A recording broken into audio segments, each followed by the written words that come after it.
خدام وكنعان في واد، وحافظ الأسد في واد آخر. رفيق الحريري وغازي كنعان وعبد الحليم خدام كانوا يريدون اغتيال نجاح وكيم.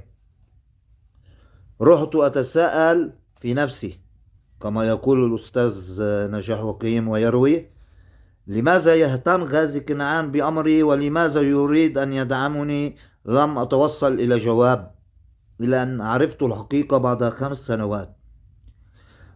طوال 30 سنة كنت معارضا للسياسة السورية في لبنان، لكن عندما طردت سوريا من لبنان سنة 2005 وكسر السياديون الذين كانوا عربيين والذين انتقلوا من عنجر إلى عقر، كنت أول من وقف ضد الهجوم على سوريا وأدان الذين يهاجمونها. وفي أحد أيام العام 2005 بعد الانسحاب السوري من لبنان كنت في دمشق، اتصل بي نائب الرئيس السوري السيد فاروق الشرع ودعاني إلى الغذاء في مكتبه الذي كان في السابق مكتب عبد الحليم خدام. كان معنا على الغذاء 2: اللواء محمد نصيف أبو وائل والدكتور محسن بلال الذي كان وزيرا للإعلام. أثناء الحديث قال لي السيد فاروق الشرع: عندما حاولوا اغتيالك عرف الرئيس حافظ الأسد ولم أنتبه بداية، ظننت أن فاروق الشرع يقصد محاولة اغتيالي في العام 87. لاحظ أنني لم أفهم إشارته فكرر ذكر محاولة الاغتيال، وإن الرئيس حافظ الأسد عرف بالأمر وأبلغ غازي كنعان بأنه ممنوع المس بنجاح وكيم، وأكثر من ذلك ممنوع إسقاط نجاح وكيم. سألته من كان وراء هذه المحاولة في العام 1999.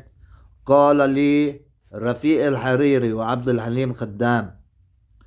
قلت إنني كنت أحاول تخريب تلك الانتخابات، أو على الأقل تعطيل أهدافي التي سوف أتحدث عنها بعد قليل، وإنني كنت أحاول على جبهتين. ذكرت الأولى وهي محاولة إقناع سليم الحص وعمر كرامي بعدم الترشح، أما الثانية فقد كانت مع قوى وطنية لا طائفية، بحيث نشكل جبهة تعمل في الأوساط الشعبية تحث الناس على مقاطعة الانتخابات. لم يكن ممكنا إقناع الحزب السوري القومي الاجتماعي لأسباب معروفة، فقصدت الحزب الشيوعي الذي كان أمينه العام آنذاك الأستاذ فاروق دحروج. شرحت لقيادة الحزب الموقف الذي كنت أراه مناسبا لمواجهة تلك الانتخابات، ولم أجد لديهم حماسة لهذا الموقف. وقد علمت فيما بعد أن الأستاذ فاروق دحروج كان موعودا من قبل غازي كنعان بمعهد نيابي عن دائرة البقاع الغربي رشايا لقاء تأييد الحزب في كل لبنان للوائح التي كانت تركب في عنجر. والجدير ذكره أن الانتخابات النيابية آنذاك كانت مقررة على دفعات، وإن دور دائرة رشايا البقاع الغربي يأتي في الآخر. وقبل موعد من الانتخابات بيومين، وكان يوم جمعة، هبط الوحي على أسمة المساجد، فكانت كل الخطب موجهة ضد الشيوعية والإلحاد. هل هبط الوحي من السماء أم من عنجر؟ وأكل الحزب الشيوعي الضرب. يعني باختصار رفيق الحريري هذا اللي بيعملوا لي اياه عمر لبنان، فاعل خير،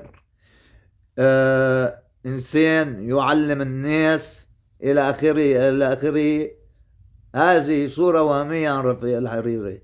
رفيق الحريري يقتل النساء، رفيق الحريري يجوع الرجال.